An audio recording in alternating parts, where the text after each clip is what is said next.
The final score, Cambridge United 2, Wrexham 2. We've drawn 2 over them twice now this season, and obviously we've got to look at it at 4 points dropped against the side which is clearly going to be relegated.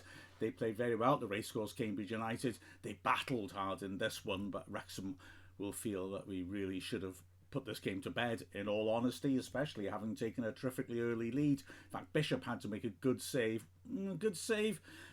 Awkward, but it worked. Save from Sam Smith, shot from the edge of the area in the 3rd minute, and by the 4th minute we were ahead.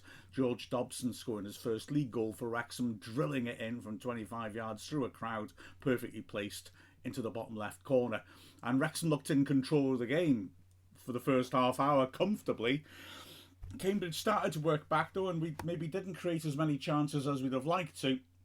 Still, the equaliser came a little bit out of the blue as the ball was played in from the right hand side. Lovely move between Stokes and Ballard. Stokes' cross was a beauty.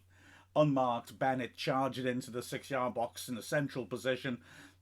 May have got a glancing contact on it.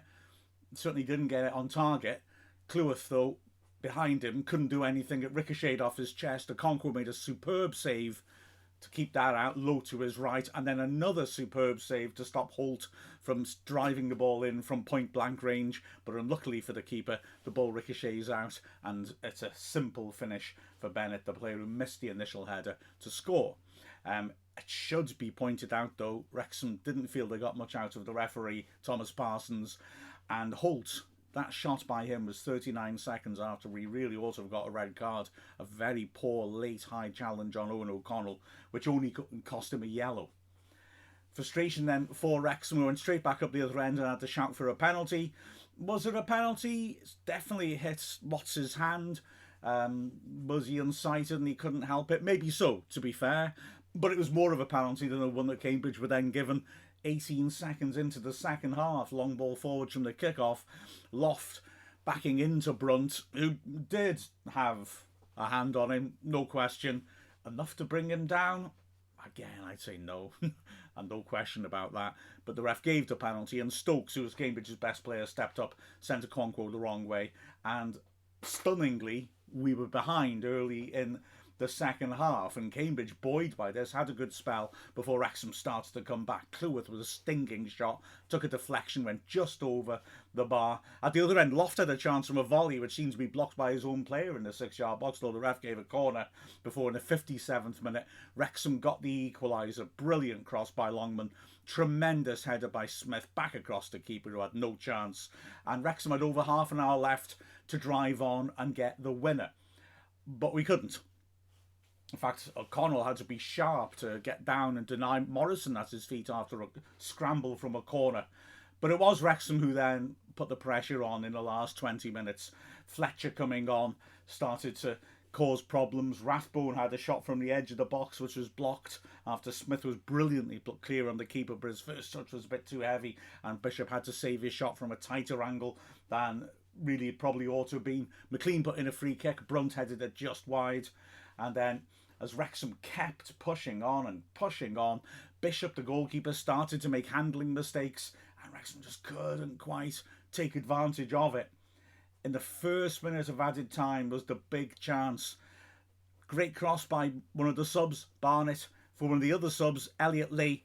On it was a 10, 15 yards out, completely on his own. He skied it. Huge frustration for Wrexham. Even more frustration with the last kick of the game. Longman sweeping in a corner. O'Connell rising and heading it cleanly into the net. He wheeled away in celebration, but it was disallowed. The ball had gone out before coming back in from Longman's corner. Frustration, huge frustration for Wrexham. But good news at least that Wickham improbably drew 0-0 at home to Shrewsbury. I did flick over to the other side. I couldn't go to the game, sadly, at Cambridge. I'm really disappointed in that. First game I've missed all season, apart from when the men's and women's games have clashed, so I'm really disappointed about that. It did give me the opportunity to watch a minute of the most hair-raising football I've ever seen, as I clicked over to the Wickham match and saw them laying siege on Shrewsbury's penalty area, a corner, and they'd sent their keeper up. Shrewsbury seemed to be doing everything to give the ball away cheaply to Wickham, and the referee added a good chunk on top of his 6 added minutes. But Shrewsbury held on. Up the Shrews. I knew you could do it, Salop. They take the points off Wickham, and so on balance, better day for Wrexham. At least it's an away point against a side who put up a scrap than being at home to a side which has really been spiralling lately. So weirdly, we're kind of in a better position than beforehand, but real frustration to not finish off the job at Cambridge after such a strong start and the opportunity for a strong finish. Full podcast to come, but with a final score of Cambridge United 2, Wrexham 2. I'm Mark Griffiths from Wrexham AFC.